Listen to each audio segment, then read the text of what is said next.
Dancing in the Wings by Debbie Allen. Pictures by Kadir Nelson.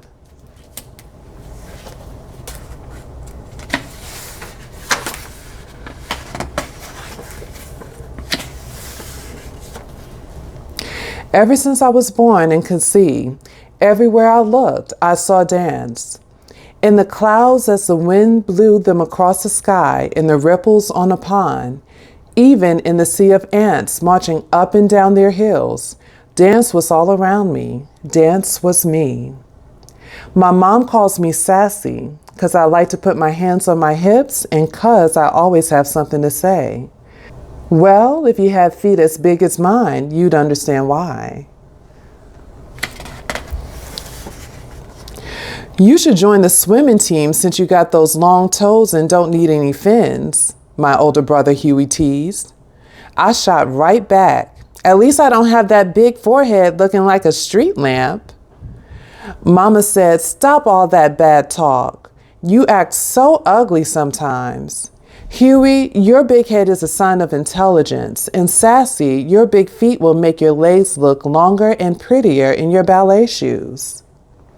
My legs were longer, all right, so long that when I went to Tindu point my toe at the bar, I tripped Miss Catherine, our teacher who was coming down the line, looking the other way. Splat! She landed under the piano, her legs up in the air. Ooh, it was so funny. Even she had to laugh. Sassy, she called out, I'm going to tie orange bows on those big feet. Sorry, Miss Catherine, I answered, but if you don't wear your glasses, you still won't see them. One thing for sure, because of my long legs and big feet, I could jump higher and spin faster than everyone else. I was taller than the rest of the kids at school, even the boys. At our recitals, all the other girls got to dance solos and duets and wear pretty tutus. I was too big for the boys to pick up and too tall to be in line with the other girls. So I watched from backstage, dancing in the wings, hoping that if I just kept dancing and trying, it would be my turn to dance in the spotlight.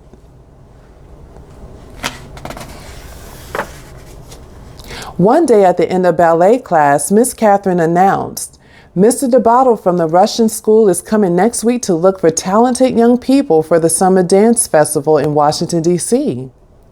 The whole room turned into a whirlpool of excitement as the sign-up sheet was posted. Everyone wanted to try, especially me. But as I wrote my name down, I heard two girls, Molly and Mona, giggle. Mona said, oh, please, she'll never make it. They said talent, not a Tyrannosaurus. My heart seemed to stand still. For once I had nothing to say.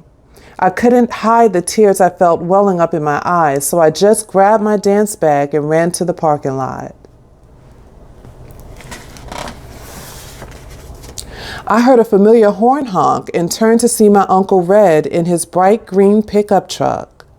Uncle Red had the whitest, tight, curly hair, smelled of cigars, and every day wore something red. A tie, a hat, a shirt, socks, maybe even his shoestrings. Just something red. Why of all days did Mama have to send him to pick me up? Why today? I was not in the mood for his jokes or stories, but I quickly tried to dry my eyes and smile. I got a good one for you today, Sassy. What did the banana say to the monkey? Split? Get it? Split? Banana split? I started to cry. Sassy, what's wrong? He asked. I told him what had happened. I'm just so much taller than the other dancers, Uncle Red. Sassy, he said, you gotta look at that as a gift. Being tall means you can see all around, so you can always find the right path to take. No, I said, it means I stick out like a big acne bump on someone's nose. I'll never get to dance. It's a waste of time to go to that audition. Listen, gal, said Uncle Red, if I was as tall and pretty as you, I wouldn't need to wear red so people know it's me coming and going. All you got to do to make your mark on the world is to walk into a room. By the time I got home, Uncle Red had cheered me up, had me laughing and feeling better. As I got out of his truck, he waved goodbye, calling out, "Make your mark, gal." Huey and his football friends stopped playing. Huey yelled out, "Hey, Sassy, why don't you come and play with us? We need a goalpost." His little mean, ugly friends laughed. Boy, did that make me mad. "Sure, if we can use your big head for the ball," I shouted back. His friends screamed with laughter. Huey got so mad he turned red, looking like a tomato with that big head. We were just about to go at each other when Mama called us inside.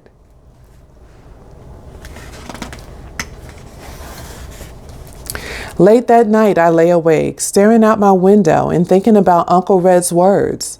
I could see myself dancing on the Milky Way, swirling like a twinkling shooting star. Next thing I knew, I was talking to myself out loud. I'm going to that audition, big feet and all.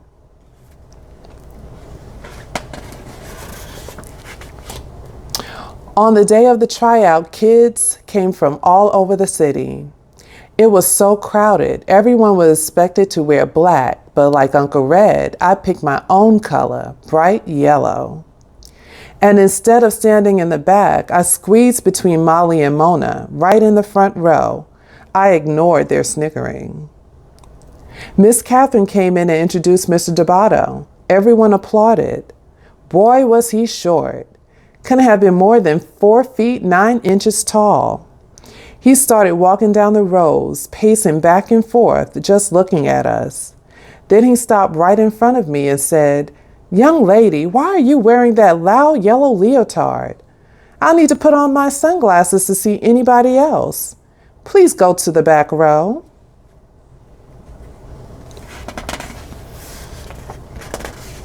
Molly whispered, "See ya, wouldn't want to be ya."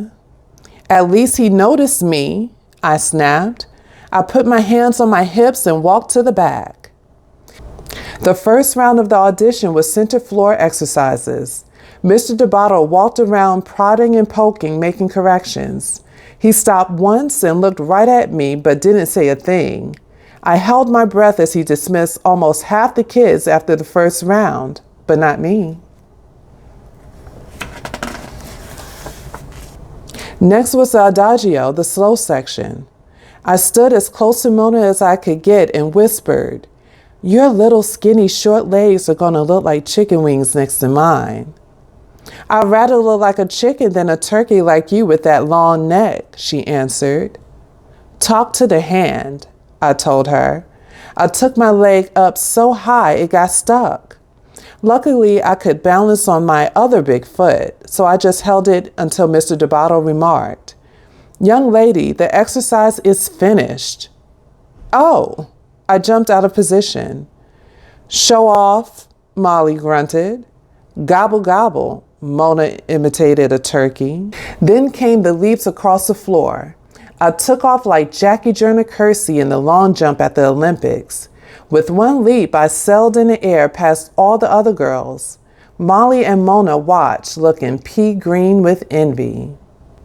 When I finished, Mr. Debato yelled, "Young lady, you must learn to dance to the music. Up on the count of 1, down on the count of 3. 3, not 5. You have the rhythm of a troglodyte. Again." I was crushed. As I passed Mona to get back in line, she said, "Next time, bring your big butt down by 3. "Your mama," I said. Ooh, did I wish I was a wizard. I turned them into 2 big fat frogs in tutus trying to hip hop. By the end of the day, there were only 7 of us left. Mr. Debato called out everyone's name except mine and asked them to step forward. Standing alone, I really had to fight to hold back my tears. Then I heard him say, "Thank you all for coming today. Keep working, keep trying. You are dismissed." Mr. Debato said to me, Sassy, you have a great deal of potential. You have beautiful long arms and legs, but you flail about with no control. You must learn to use your feet better and timing. We have a lot of work to do when you come to Washington this summer. But please leave that loud yellow leotard at home. All you need to do to be noticed is walk into a room.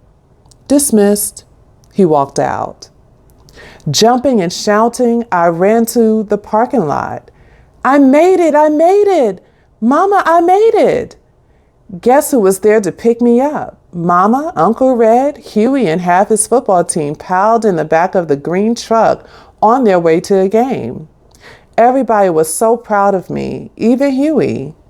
You go, Miss Bigfoot. Thank you, Mr. Bighead, I said. We all laughed. 1 month later, Mama and I boarded the plane for Washington, D.C. She held my hand as my heart pounded when we landed.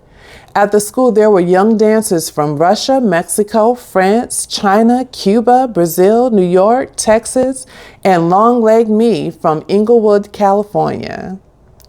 In class the first day, Mr. Dubato introduced me to his 12-year-old protege, a boy named Dwight, who was 5 feet 10 inches tall. Dwight, I think I have found you a partner. Me sassy. Mama was right. Being tall wasn't so bad after all, and neither was having a big head. By the end of the summer, Huey had won the grand prize at Space Camp in Alabama, and I got to dance a duet with Dwight in the summer concert. When Dwight lifted me high in the air, I felt like I was dancing on the Milky Way. Me and my big feet, making my mark on the world.